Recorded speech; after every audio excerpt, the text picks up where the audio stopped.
Здравейте на всички, казвам се Борис Ценов и съм млад учен от Института по ботаника в БАН. Искам да ви попитам нещо.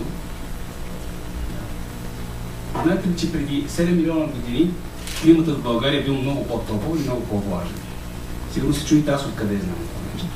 Ето тук, сега ще ви покажа. Това листо е на 7 милиона години. Ще принадлежи на един вид дъб, който е прародител на неживеещия корков дъб, от който се прави корковите тапи за бутилките вино.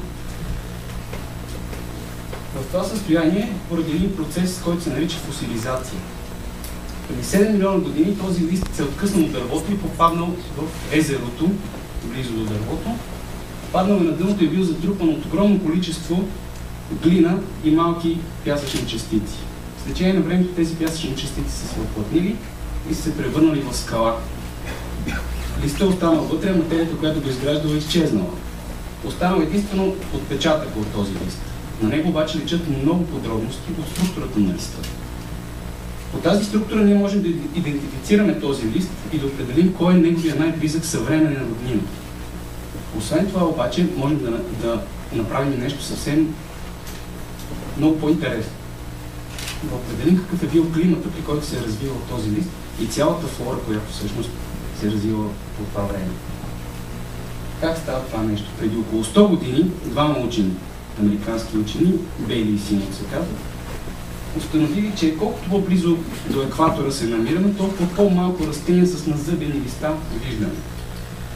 Тоест те установили връзката между назъбването на листа, процента на растенията с назъбени листа и средната годишна температура на даденото място.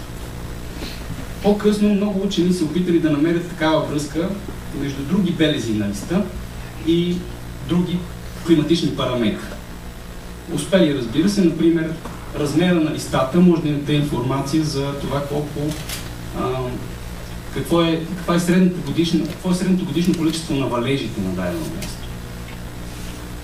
С течение на време тази наука се е развила доста и са развити доста такива методи. И ако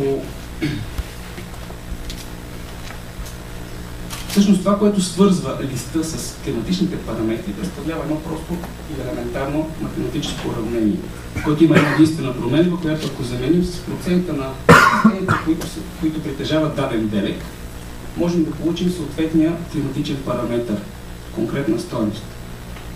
Когато направим това нещо, можем да възстановим целият климат на даденото място от определен период от време. Сигурно се чуете за какво ни трябва това нещо. Ако знаем какви са били промените в климата преди време, можем много лесно да намерим какви са били причините за тези промени и съответно да си позволим да правим предвиждания за бъдеще, което най-малкото ще ни позволи да се подготвим за бъдещите климатични промени. Благодаря ви.